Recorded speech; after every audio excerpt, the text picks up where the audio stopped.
Voilà, donc je remercie le professeur Moré d'être venu, malgré une situation compliquée dans son pays, et de nous donner cette conférence sur la liturgie de la Sainte-Chapelle. Et je précise, il parlera en français. Parce que parfois, il y a des hésitations, les titres sont en français, après les gens parlent en anglais. Mais aujourd'hui, il n'y a pas de tromperie sur la marchandise, donc ce sera en français. Donc je présente très brièvement le professeur Maury, qui a donc fait son doctorat en musicologie à l'université de Chicago, et puis qui est depuis 2019 professeur de musicologie à l'université hébraïque de Jérusalem, département de musicologie. Il est aussi, depuis peu, je ne sais pas si c'est lié, il est membre associé de la Société nationale des antiquaires en France. Je ne sais pas s'il y a un lien ou... Et il a reçu pour ses travaux un prix en 2022, Polonsky Prize, pour la créativité et l'originalité dans les recherches en sciences humaines. Donc voilà, ça promet. Il a écrit 6 livres. Pour le moment, ils sont tous en anglais, mais peut-être ça va changer un jour, on espérera. Donc je veux juste citer 2. Un en 2014, Cambridge University Press, sur la musique médiévale, Medieval Music, Legend and the Cult of Saint Martin, donc de Saint-Martin, The Local Foundations of a Universal Saint. Et plus récemment, en 2021, et puis c'est lié à sa conférence, Liturgy and Sequences of the Sainte-Chapelle, Music, Relics and Sacral Kingship in the 13th Century France. Donc vous aurez le privilège d'avoir peut-être un résumé ou quelques aspects de ce livre maintenant présenté ici.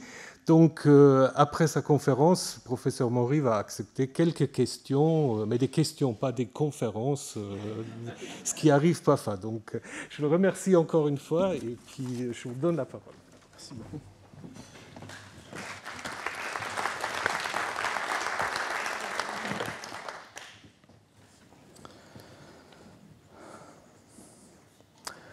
Merci pour vos aimables paroles, Thomas, et pour l'occasion qui m'est donnée pour présenter les fruits de mes recherches au Collège de France aujourd'hui.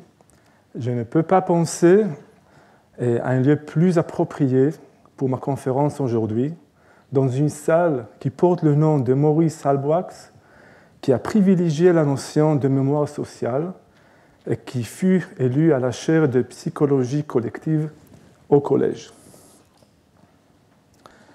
Si nous avions vécu au Moyen Âge, nous n'aurions probablement pas vu voir l'intérieur de la Sainte-Chapelle. Il s'agissait d'une chapelle privée située au cœur du palais royal français, où le roi de France assistait à des offices quotidiens célébrés par ses propres prêtres. Okay. Aujourd'hui, il suffit d'acheter son billet et de faire la queue. Et heureusement, presque tout le monde peut visiter la Sainte-Chapelle et contempler cette merveille d'architecture. Je pense qu'on peut dire qu'elle figure sur la liste des incontournables de la plupart des touristes qui visitent Paris. Nous pouvons apprécier le contraste entre la taille extérieure très épaisse et compacte de cette construction gothique et la structure élevée composée de 2 niveaux superposés, embellis par des magnifiques vitraux. On peut aussi apprécier ses dimensions impressionnantes, 42,5 de hauteur sans la flèche. Des dimensions dignes d'une cathédrale et non d'une chapelle privée. Juste en face, la cathédrale Notre-Dame ne fait que 35 mètres de hauteur sous la voûte. Ces seuls détails nous indiquent que la Sainte-Chapelle n'est pas une église ordinaire. Il s'agit en effet d'un monument hautement symbolique, symbole du pouvoir royal et des aspirations spirituelles. Je vous propose d'entrer dans la Sainte-Chapelle et d'admirer l'image emblématique du 2e niveau de la chapelle. Le cycle de vitraux antérieurs offre une vision globale de l'histoire providentielle, et commençant par le livre de la Genèse, en passant par le temps de l'Ancien Testament, par l'incarnation envisagée par le prophète et en allant jusqu'à l'Apocalypse, la fin de temps. Les historiens de l'art ont bien sûr beaucoup écrit sur ce vitraux. C'est surtout le projet de Louis IX, roi de France, futur Saint-Louis, sur lequel je reviendrai souvent au cours de mon intervention aujourd'hui.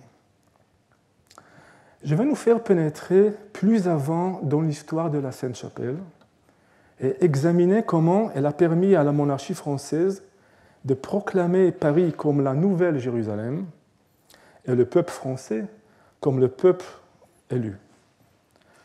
Pour cela, j'ouvrirai quelques fenêtres par lesquelles nous pourrons regarder de plus près les fondations de la Sainte-Chapelle et comprendre le mécanisme qui a permis la monarchie française d'imaginer que la Terre Sainte pouvait être transplantée dans la France médiévale. Ces fenêtres ouvriront des perspectives sur la musique, l'histoire, la liturgie, la théologie, les reliques, Notre-Dame de Paris et bien sûr sur la Sainte-Chapelle elle-même. Je les aborderai d'abord séparément, puis je rassemblerai tous les éléments pour formuler des affirmations plus générales sur la Sainte-Chapelle et sur les pouvoirs de la liturgie dans la France médiévale. Commençons par une évidence qui nous permet de lire la raison pour laquelle elle a été construite en premier lieu. Il s'agit de la charte de fondation rédigée en janvier 1246. Je lis. Au nom de la sainte et indivisible Trinité, Amen. Avec l'aide de Dieu, Louis, roi de France, informe toutes les personnes présentes et tous ceux qui liront ce document, vous, que nous fondons et construisons une chapelle pour l'ascension et la restauration de l'âme de mon père, Louis, de ma très bien-aimée mère Blanche et de tous nos ancêtres, et cela à la gloire de notre Seigneur Tout-Puissant et de la très sainte couronne d'épines de notre Seigneur Jésus. Nous construisons dans l'enceinte de notre résidence à Paris cette chapelle, à l'intérieur de laquelle résideront cette couronne d'épines, la vraie sainte croix et bien d'autres saintes reliques.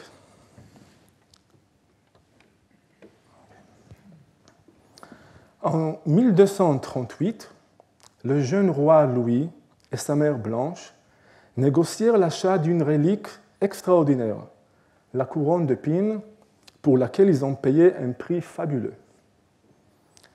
Dès son lieu d'origine à Jérusalem, et après 2 siècles au palais byzantin de Constantinople, la couronne fut transférée en France en 1239.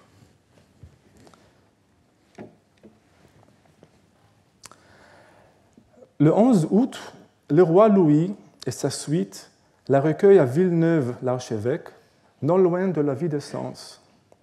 Louis défile pieds nus et vêtu d'une tunique dans les rues de la ville, arborant la couronne acquise depuis peu. Que la relique en question soit une couronne a ouvert la porte à des manipulations et représentations symboliques évidentes. Le roi Louis était censé porter symboliquement non seulement la couronne d'épines mentionnée dans 3 évangiles, mais aussi toutes celles qui illustraient une lignée de liens avec le passé et l'avenir. Les couronnes portées par les rois de l'Ancien Testament, il faut savoir que la comparaison avec les rois David ou Salomon, par exemple, était l'un des principaux moyens utilisés par les rois médiévaux pour justifier leur règne. Et la couronne de l'empereur byzantin, à qui Louis avait acheté la couronne. Cette couronne était également perçue comme tournée vers l'avenir, créant ainsi une nouvelle source de fierté pour toute la dynastie capétienne. Mais commençons par la couronne du roi Louis lui-même et écoutons le début d'un conduit à 2 voix composé spécialement pour le couronnement de Louis en 1226. Et je vais d'abord lire le texte et on va écouter 1 ou 2 minutes de ce conduit. Réjouis-toi, heureuse France, d'une joie particulière. Tu es heureuse pour ton armée, tu es heureuse aussi pour ton savoir.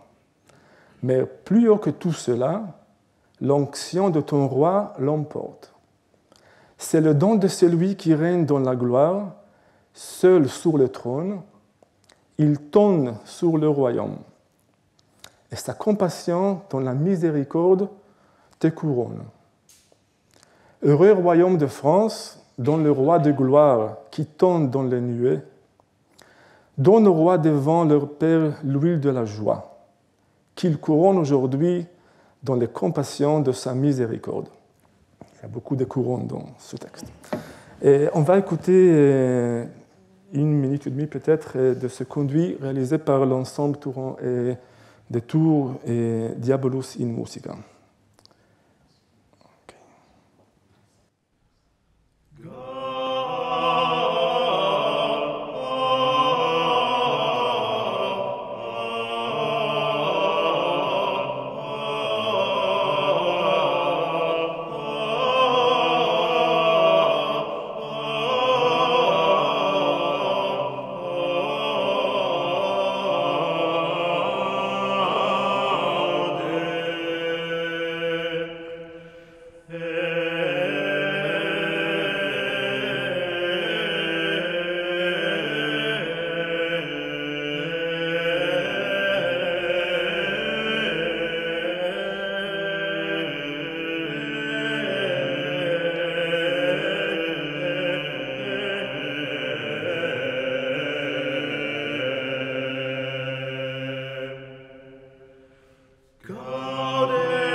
Je reviendrai sur cette musique plus tard dans ma conférence. Chaque roi français combinait en sa personne 2 composantes, laïque et religieuse. Par sa naissance, Louis était roi et donc dirigeant des affaires de son pays. L'onction qu'il a reçue lors de son sacre l'a doté de qualités surnaturelles, le rapprochant du monde ecclésiastique, alors qu'il était pleinement un laïc. 1 an après l'achat de la couronne d'épines, Louis a eu l'occasion d'acheter d'autres reliques au même vendeur, et à sa collection de reliques, le roi a ajouté un morceau de la croix. Il a également acheté un certain nombre d'autres reliques de la Passion et de la Terre Sainte, y compris un morceau de la lance qui a percé le côté du Christ et le punch de vin tendu par le soldat. La France a revendiqué la couronne d'épines au milieu du XIIIe siècle, dans le cadre d'une campagne qui impliquait la construction d'une magnifique chapelle. La France n'a pas été le premier pays à posséder la couronne d'épines, mais le premier à exploiter sa valeur potentielle. Le transfert de la couronne et d'autres reliques à Paris a marqué le début d'une nouvelle ère pour la France, et pour le roi Louis en particulier. Les liturgistes et les représentants de la royauté, qui ont rapidement saisi toute l'importance des attributs de la Passion du Christ nouvellement acquis, ont entrepris de les intégrer dans un récit qui mettait en avant et idéalisait la France, le roi et Paris. À Paris, comme à Constantinople, les reliques de la Passion étaient conservées au cœur du palais royal, dans des chapelles privées liées à la vie politique et au pouvoir monarchique, et non dans des les principaux établissements religieux des deux villes. Le flux constant de reliques transférées depuis Jérusalem vers diverses églises de Constantinople a fait de cette dernière une ville sainte à part entière, souvent assimilée à une nouvelle Jérusalem, lieu attendu du second avènement du Christ. 10 ans à peine après le transfert de la couronne à Paris, un récit attribué à l'auteur et liturgiste Gérard de Saint-Quentin, rédigé vers 1250, raconte que c'est grâce à la présence de la couronne d'épines que la ville de Constantinople était alors florissante. Il en irait de même pour Paris désormais. Grâce à la Sainte-Chapelle, la ville serait acclamée et le peuple français considéré comme le peuple élu. Ma conférence coïncide presque avec l'ouverture d'une nouvelle exposition au musée du Louvre, intitulée « Le trésor de Notre-Dame de Paris ». Cette exposition doit s'ouvrir le 18 octobre et offrir un condensé de l'histoire du trésor de Notre-Dame de Paris.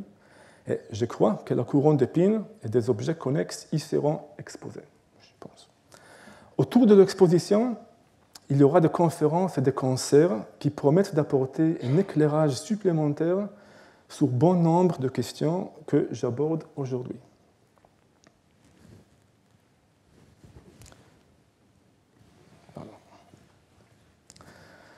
Jérusalem.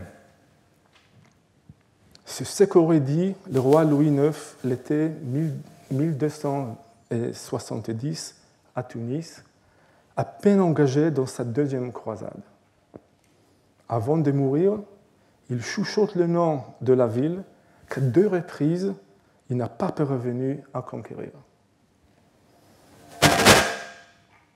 À cette époque, il avait déjà jeté les bases d'une Jérusalem nouvelle plus proche de chez lui. Grâce à une campagne soigneusement orchestrée et menée dès la fin des années 1230, Paris est promu comme une nouvelle Jérusalem, le lieu attendu de la seconde avènement, et les Français salués comme le peuple élu. Louis ne fut pas le premier à proclamer une ville comme Jérusalem nouvelle, un titre déjà donné à Rome, Constantinople et même à Bologne.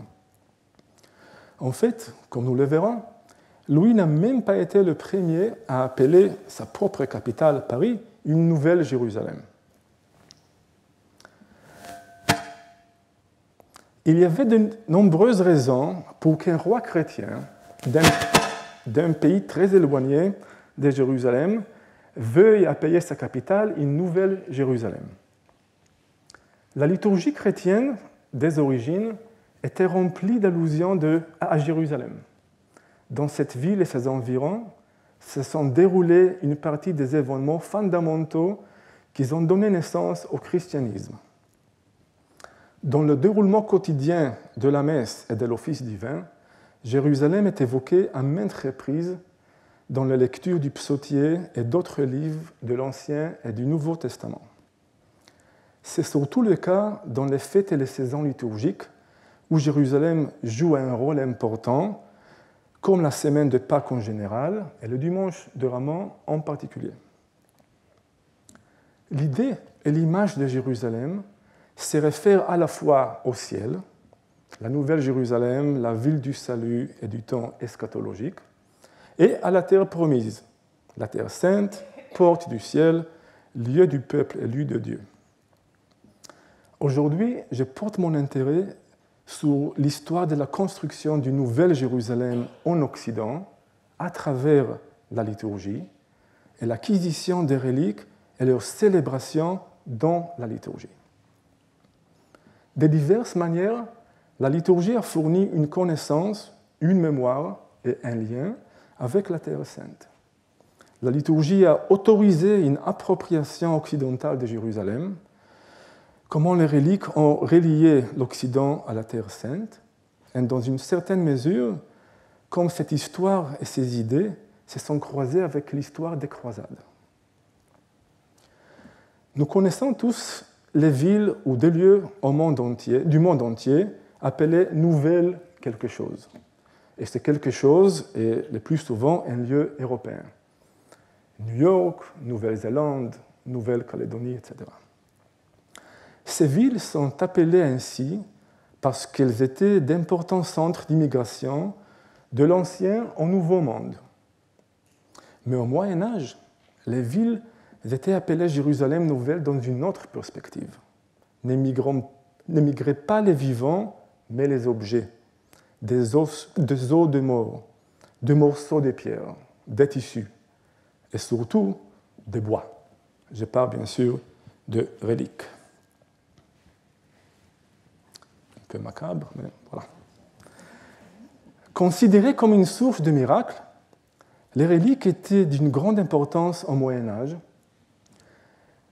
et mettant les fidèles en contact avec les aspects les plus fondamentaux de leur foi.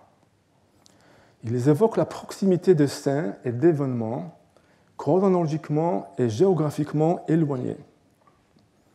Ils étaient vénérés lors de jours de fêtes spécifiques par une liturgie composée pour les mettre en valeur et portés avec fierté et admiration pendant des processions.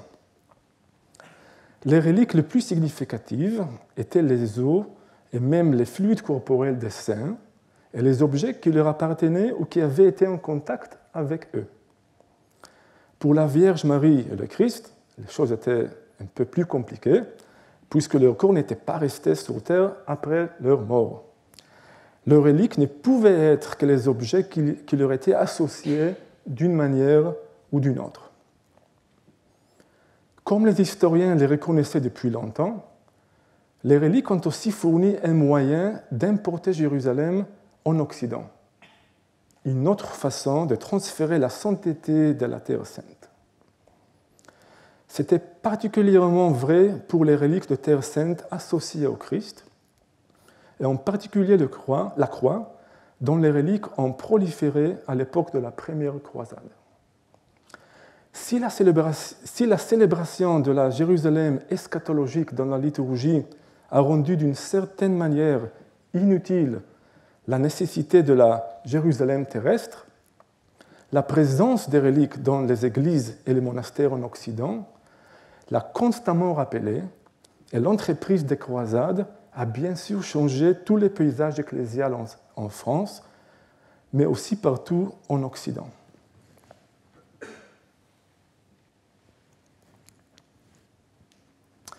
Après la victoire de la première croisade en 1099, les reliques de Terre sainte ont commencé à affluer en Europe. À Notre-Dame de Paris, une nouvelle fête a été célébrée pour une nouvelle relique arrivée en 1120. Comme Cécilia Gaposchkin l'a déjà montré, le don d'une pièce de la vraie croix est documenté par 2 lettres qui se trouvent dans les archives nationales, décrivant sa provenance. Dans la première lettre, un ancien écolier de Notre-Dame, un certain Ancellus, décrit la croix et comment il est venu à récupérer la relique. Celle-ci fut reçue à Paris le 1er août 1120, un dimanche, et amenée en procession à la cathédrale. Peu après, la cathédrale Notre-Dame établit une nouvelle fête pour la réception de la Sainte Croix, qui devait être célébrée chaque année le 1er dimanche d'août. La liturgie composée en honneur de cette fête a exalté la relique comme un signe de la faveur de Dieu pour l'Église de Paris, et Paris elle-même comme une autre, ou peut-être une nouvelle Jérusalem. 2 leçons pour l'office ont été écrites pour raconter la translation, liant de manière spécifique les objectifs de la croisade à la célébration plus large de la puissance de la croix. Le thème dominant est celui de l'immense don de la croix par Dieu à Paris et à l'Occident, une translation à la faveur divine pour l'Occident.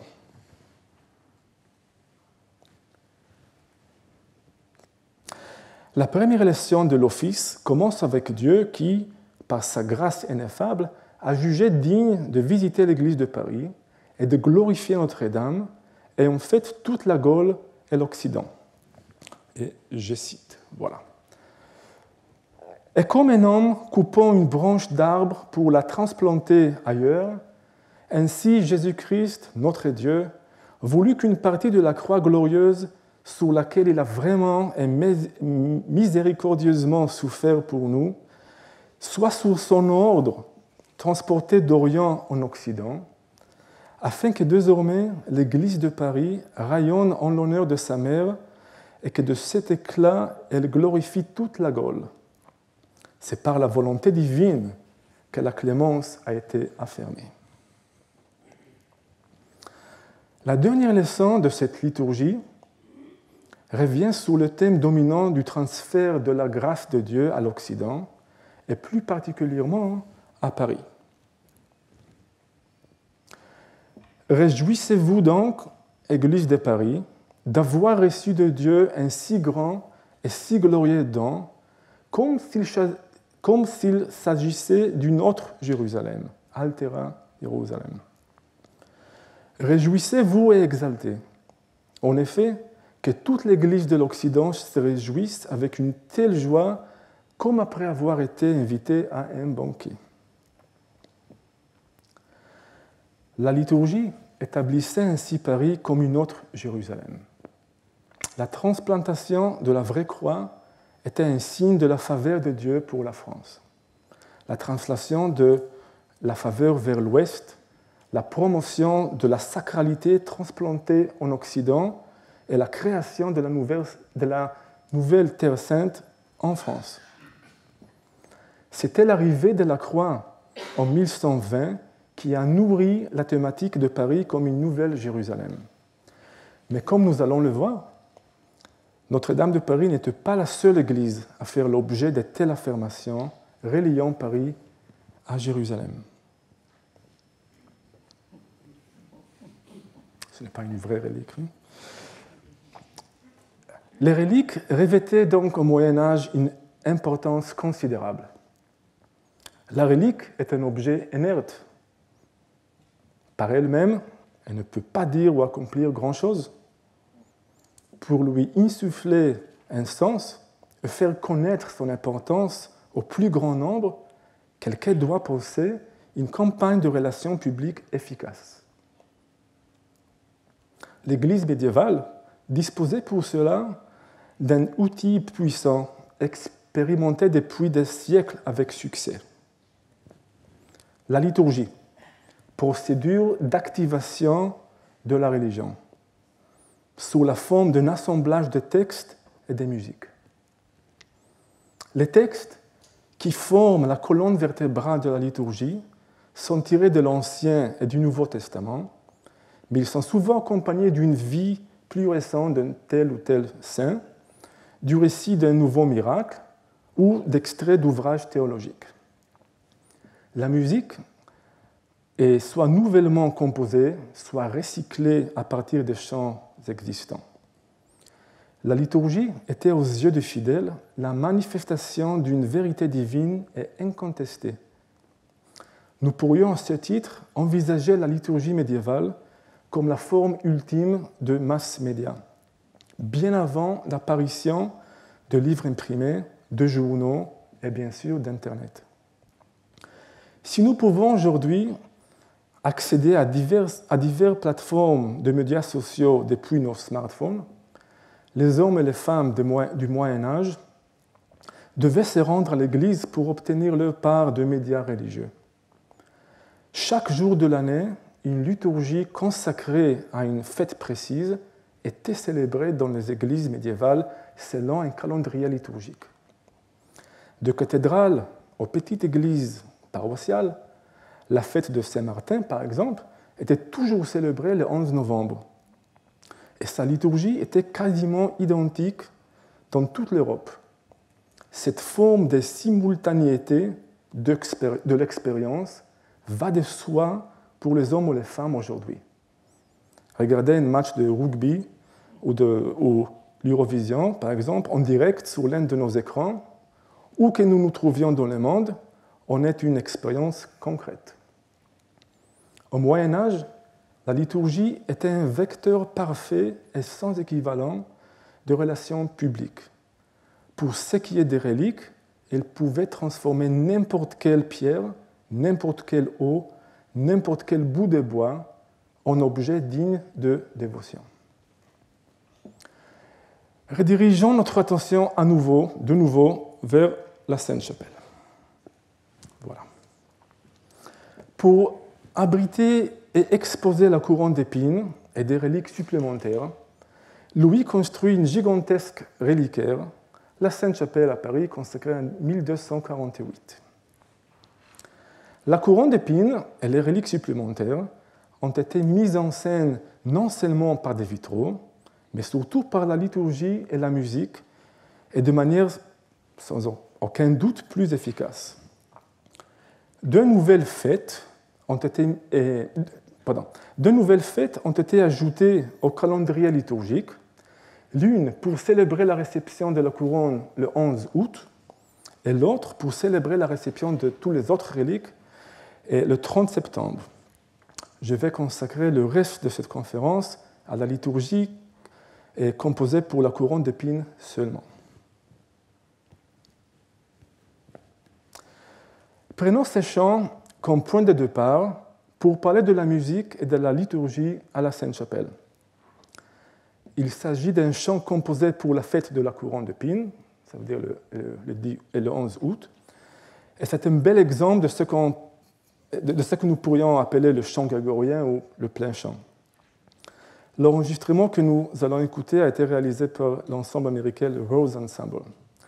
Et on va écouter même pas 2 minutes de ce chant, et je vais dire quelque chose après, expliquer certaines choses sur cette musique, avant qu'on continue. Okay.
Cet exemple permet de comprendre plusieurs éléments essentiels du plein chant, communs à tous les chants composés pour la Sainte-Chapelle au Moyen Âge.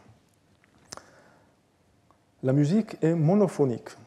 Elle comporte une seule ligne mélodique, quel que soit le nombre de personnes qui la chantent, un soliste ou un chœur entier. Elle est toujours chantée à l'unisson, sans accompagnement. La musique est toujours liée à un texte. Au Moyen Âge, la musique à l'église était rarement instrumentale ou sans texte, et le seul instrument autorisé était l'orgue, et encore pas dans toutes les églises.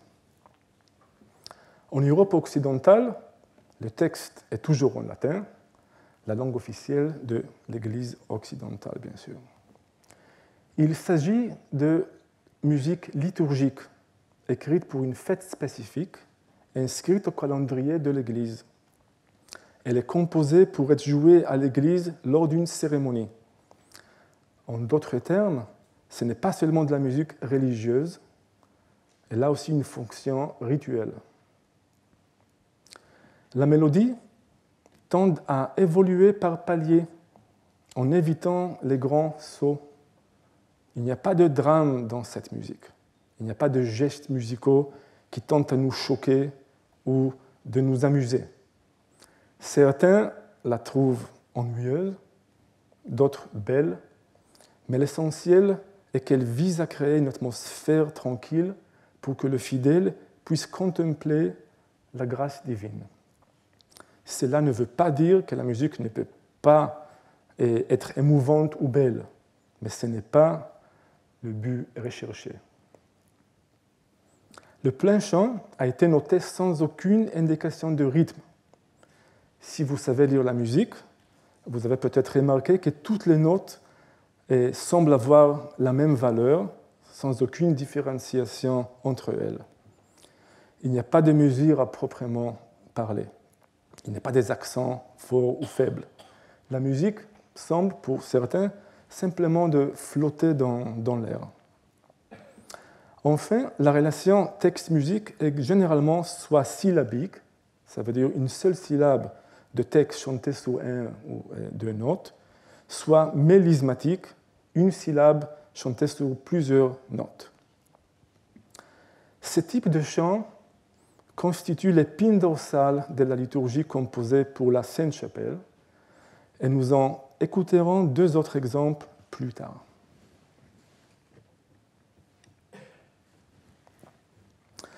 La liturgie de la Sainte-Chapelle a permis d'assimiler l'arrivée de la couronne en France à un épisode majeur de l'histoire du salut. De nombreux chants composés en son honneur, notamment pour la fête du 11 août, qui commémore son arrivée en France, exhortent les fidèles à vénérer avec fierté et en signe de victoire, rejetant son statut originel d'instrument de dérision et de honte. L'un de ces chants déclare que nous vénérons la honte, et un autre proclame que la couronne est l'espoir de la victoire, et un autre encore que la couronne de triomphe porte le signe de la victoire et de la dignité royale. Ces quelques exemples qui placent la couronne dans un cadre très théologique de sacrifice et de rédemption illustrent l'un des deux principaux thèmes élaborés et soulignés par la liturgie de la Sainte-Chapelle.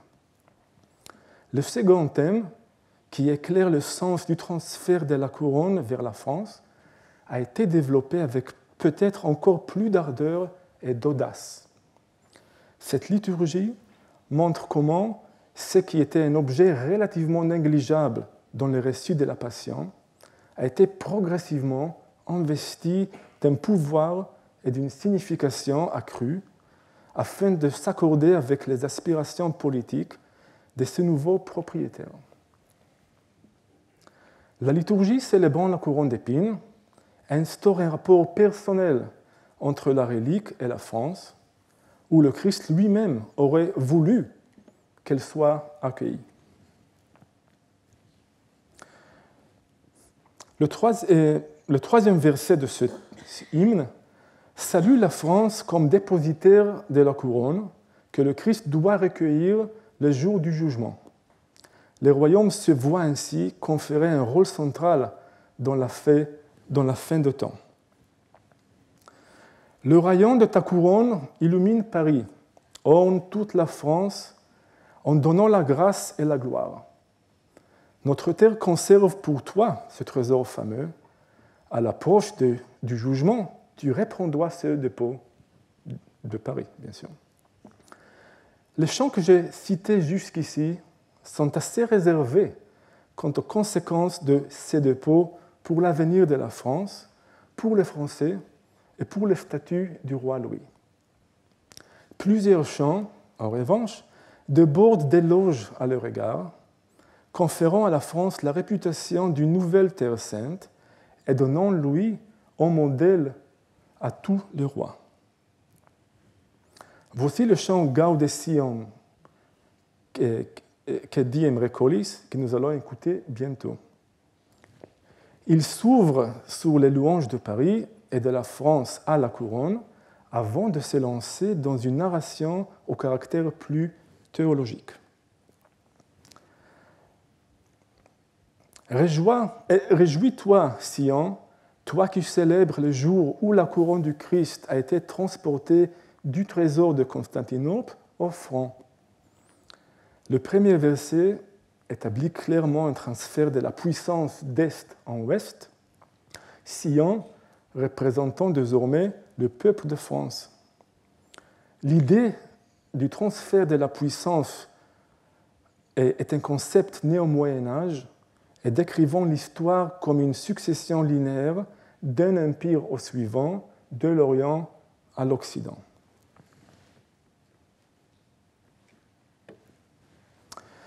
Cette couronne, autrefois dédaignée par des serviteurs fourbes, est maintenant honorée par les rois chrétiens et les habitants du ciel. Cette couronne, objet d'injure dans le passé, mais maintenant d'honneur et de gloire, par laquelle le royaume invaincu de France est exalté. Le deuxième verset exalte la couronne, respectée tant par les hommes que par les habitants des cieux. Elle fait de la France un royaume invincible. Écoutons les premiers versets de ce chant. Vous allez entendre le chanteur chanter avec l'accompagnement d'une harpe médiévale, qui n'est bien sûr pas présente dans les manuscrits, mais c'est une belle interprétation, je pense. Et à un moment donné, le chanteur improvise un peu avec la polyphonie.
Des thèmes similaires sont développés dans d'autres chants de la Sainte-Chapelle, notamment le Regis et Pontificis. Le chant commence par le verset exhortant les fidèles à honorer et à louer la couronne d'épines. Honorant de louanges mystiques la couronne du roi et du pontife, réjouissons-nous en cantique allégorique, soyons en accord avec les mœurs angéliques. On continue avec le 5e verset. Les rois de miséricorde donnent aujourd'hui cette couronne à sa France. Le 5e verset indique clairement que la couronne, dont les attributs viennent d'être vantés, a été accordée à la France non par hasard, mais délibérément, dans le cadre d'un plan divin visant à élever la France au rang de nation. La ville de Paris, capitale de France, Gallier, en reçoit un honneur supplémentaire. Le 6e verset souligne que le statut de Paris est amplifié grâce à la présence de la couronne. Encadrée ici par un cadre rouge, la figure mélodique la plus élaborée du chant entier atteint aussi la note la plus aiguë de tout le chant, un si bémol, et se trouve également au 6e verset sur le mot Gallier, France. Le chant entier semble culminer au 7e verset, révélant que le roi Louis est le véritable destinataire du poème. Louis, roi des Francs, que le couronne des anciens rois s'assemble sous ton pouvoir, tandis que la couronne des couronnes porte tes couleurs. Pour lui, la couronne d'épines est le reflet à la fois de la légitimité de la monarchie française, de sa position parmi les nations et de son mérite aux yeux de Dieu.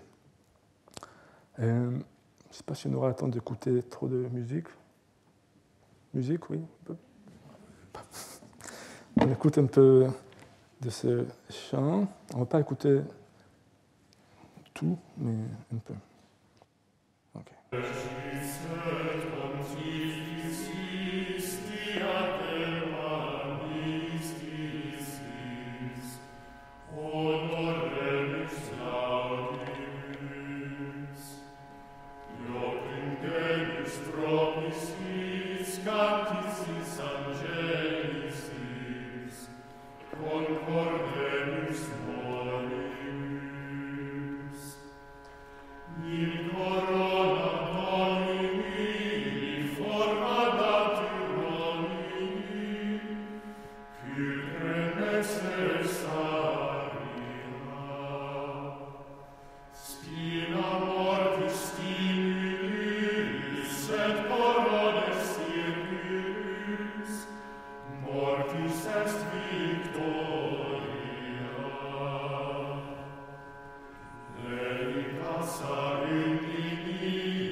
Après la réception de la couronne en 1239, le roi la porte lors d'une procession qu'il conduit à Sens.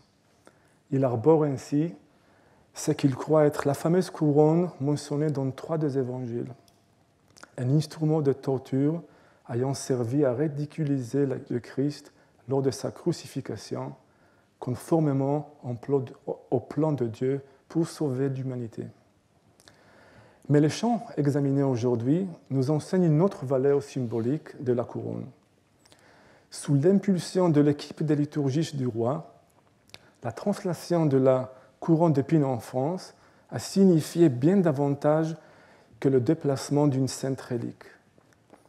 Celle-ci permettait d'opérer une superposition symbolique de l'Ancien au Nouveau Testament, de Jérusalem à Paris, et le roi David et Salomon préfigurant le roi Louis.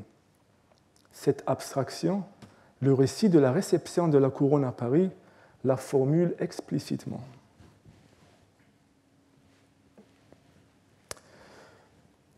Attribué à Gérard de Saint-Quentin, il raconte comment une foule innombrable a convergé vers Paris pour accueillir la précieuse relique et comment notre David, le roi Louis, était présent parmi eux, non pas porté par un cheval précieux et noble, non orné des décorations, mais marchant à pied, pieds nus, comme s'il portait l'arche de l'Alliance dans sa ville Paris avec joie. La translation de la couronne d'épines de Jérusalem à Paris a reconfiguré le paysage sacré de la France en général et de Paris en particulier. Avant l'acquisition de la couronne par Louis, Paris ne possédait pas l'aura spirituelle dont jouissaient certaines autres villes grâce à la présence d'importantes reliques telles que Rome, Tours, Saint-Jacques de Compostelle et d'autres. Paris, capitale, siège du pouvoir royal, centre intellectuel et religieux, elle attirait le meilleur ecclésiastique, professeurs et étudiants de France. À l'université et à la cathédrale Notre-Dame, théologiens, philosophes et musiciens ont donné naissance à des monuments de créativité. C'est la construction de la Sainte-Chapelle qui fit de Paris une ville sacrée. Grâce aux poètes, aux compositeurs et aux liturgistes animés par la volonté de tirer un profit politique et théologique d'une relique extraordinaire, la couronne a été activée par les mots et la musique et rendue parlante, pour ainsi dire. Par leur travail, l'idée selon laquelle Dieu a choisi les Français de préférence aux autres nations pour recevoir la couronne et réservé un rôle particulier à Paris dans le plan du salut, a pu rayonner. Il ressort de la liturgie de la Sainte-Chapelle que le roi Louis croyait que la possession de la couronne lui garantissait une place dans l'éternité, ainsi qu'à la France. Il n'en souhaitait pas moins, une fois le bâtiment achevé, prolonger sa quête du salut spirituel dans une entreprise terrestre dont il pensait certainement qu'elle compléterait la précédente. Ce fut sa première croisade. Après avoir affirmé en mots et en musique l'affinité spirituelle de Paris et Jérusalem, Louis était résolu d'ajouter un maillon à la chaîne reliant la France, les Francs aux Byzantins, puis aux personnages de l'Ancien Testament dans une narration continue. En ce sens, nous pourrions interpréter la liturgie de la couronne comme la préfiguration d'une trajectoire physique allant de la nouvelle Terre Sainte à l'ancienne et vice-versa. Les efforts déployés par le petit-fils de Louis, Philippe IV le Bel, ont été déterminants pour la rapidité de sa canonisation, effective en 1297, moins de 3 décennies après sa mort. C'est très vite. En 1306, la tête de Louis était solennellement transférée de l'abbaye de Saint-Denis à la Sainte-Chapelle pour y être placée dans un sanctuaire reliquaire. fondée pour préserver et exposer des reliques de la Passion, la Sainte-Chapelle a perpétué le souvenir de celui qui, plus que quiconque, a rendu possible un tel accomplissement. De Jérusalem à Paris, la couronne d'épines et d'autres reliques de la Passion ont été déposées à la Sainte-Chapelle, point d'intersection entre le passé biblique de la Terre Sainte et le présent historique de la France. Mise en scène et valorisée par des dizaines de chants, comme ceux que nous avons entendus aujourd'hui, les reliques de la Sainte-Chapelle sont au cœur du développement de l'image royale. Le grand-père de Louis, Philippe Auguste, portait un nom qui faisait référence au monde antique, Philippe Auguste. Ses biographes écrivaient des livres qui évoquaient l'épopée grecque et les héros anciens, pas ceux de l'Ancien Testament. Louis IX, le futur Saint Louis, voyait l'autorité royale d'une autre manière, dans une veine biblique, dans une veine sacrée. Les Capétiens, rois sur le modèle de David et Salomon, archétype de la royauté créée par Dieu dans le livre des rois, confirmée et incarnée par la royauté du Christ, règne en France la Terre sainte, nouvelle et aimée. Le symbole de cet amour est la couronne que le Christ lui-même avait accordée à Louis et aux Français. Et pour célébrer ce don, Louis a construit l'extraordinaire Sainte-Chapelle qui commémore dans son cycle iconographique et sa liturgie la vaste schéma de l'histoire sacrée dont la couronne d'épines et les autres reliques font désormais partie. C'est surtout la liturgie qui n'a pas cessé de réaffirmer la conviction que l'Occident était lié à la Terre Sainte et qu'il était lui-même, enfin, une sorte de nouvelle Terre Sainte, avec Paris comme nouvelle Jérusalem. Je vous remercie beaucoup pour votre attention.